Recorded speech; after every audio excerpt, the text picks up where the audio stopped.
How's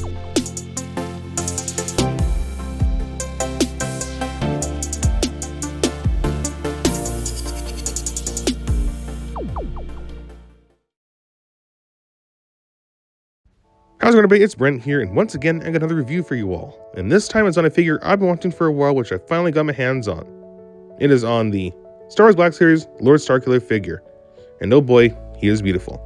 Now, if you don't know who Lord Starkiller is, he is from the Star Wars Force Unleashed game, specifically the Hoth DLC mission, if you choose the darkside ending. He goes through the base, or he goes through Hoth and through the base and all that, and he has to face off with Luke Skywalker. And this is what this figure is based off of. But there is another version of him too. This version of him takes him to Tatooine. It's the same character, but it's a different DLC mission within the game where it takes him to Tatooine, and he looks like a Tusken Raider a little bit, which makes sense for the area. So he looks a little bit different in this, and officially we don't have a figure of this guy as far as I'm aware, but with the release of this Hoth figure, I have no doubt we'll get a Tatooine figure of this guy as well. As I said before, Lord Starkiller is from the darkside ending of The Force Unleashed, where the game has you playing as Galen Marek / Starkiller, who is Darth Vader's secret apprentice. You're going around killing Jedi and doing whatever he tells you to do. And as you progress through the game, you're going to come to two choices at the end, the light side ending or the dark side ending. Where the dark side ending is where Lord Starkiller comes in. Not going to spoil how it actually happens, but it's a phenomenal game, and I highly recommend the playthrough. And there are figures of this guy already out there too, like this 3-pack, which is $200. This is just an example, but oh my goodness, Homer.ca, what are you doing? That is fucking expensive, man. But back to this figure, we can get a good look at all the accessories. He's got 6 different lightsabers and 2 interchangeable hands. We'll take a look at those when we open them up. Let's look at the box. The top, there's nothing. Turning them onto the side, we have a good shot of them.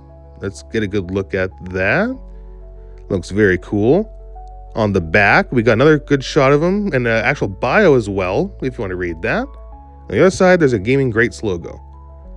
So we got all the box details uncovered. Let's go ahead and see what this guy's in store for us. And oh boy, he's out of the packaging, and I'm excited. Even though we're paid for him, I am very excited. And out of the box, great details. I have no complaints whatsoever with him. His helmet is very accurate. His body, his arms, hands, everything's very accurate. I have no complaints whatsoever. Even his lower half, just very accurate. No complaints whatsoever. Just going to turn his hands around. Like I said, they're interchangeable, so I'm just going to turn them out like that for a sec. Yeah, his cloth material is very interesting. It has wiring in it. So you put it like that, it'll stay. So you can tap that ass. Yeah, it's very interesting, this material. You can pose it however you want, and it'll stay. And you turn it to the sides. It's just, you have a lot of posability with him with that. It's very interesting, but it doesn't really do it for me personally. But it's there if you want it. And his head can move side to side. His hands move, arms turn around like that. That shoulder pad that got caught though, so you got to fix that. Probably does it all the time. And yeah, his arms, hands move, his legs move, his knees and his feet will move, and you can spread them out like that. The articulation is just great with this guy, and with that cloth, it does help too. But again, it doesn't really do it for me. And then the interchangeable hands are a closed hand, so you can hold the lightsabers. And then, speaking of the lightsabers, I'll get the box here. You got 6 different ones, all different hilts. One is Darth Vader's, it looks like. That's very cool. But all the other ones, they're just different. They're all different, which is, I appreciate that a lot. It's very, very cool. So here's the lightsaber in his hand now. I chose the brown hilted one.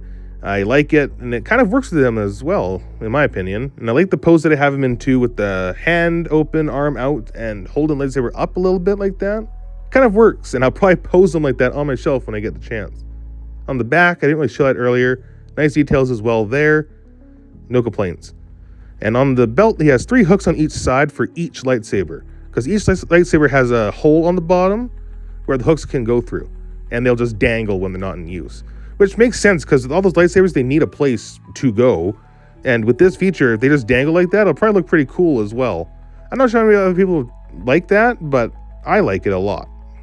So here he is with all the lightsabers dangling down. I still got the blades in them. Not that it really matters in them right now. But if I was posing them and displaying them, they'd be out and they'd all be dangling like so. I think it's pretty cool to have all those hooks. And again, not sure how many other people would like this feature, but with all these lightsabers, I think it adds to the look. Once again, get another look at this figure. He looks great. I love him a lot, but I really overpaid for him. I was not thinking with my head when I purchased him, when I really should have found a better price than that. But I really wanted him, so I just went ahead and bought him. Again, I love him, but I should not have paid that. So don't be me. Don't be a Brent. If you want this figure, find a better price. Find the best price you can. But I do thank you for watching, and I do hope you enjoyed. Like and subscribe for more. And I'll see you all in the next one. Thank you for watching, everybody.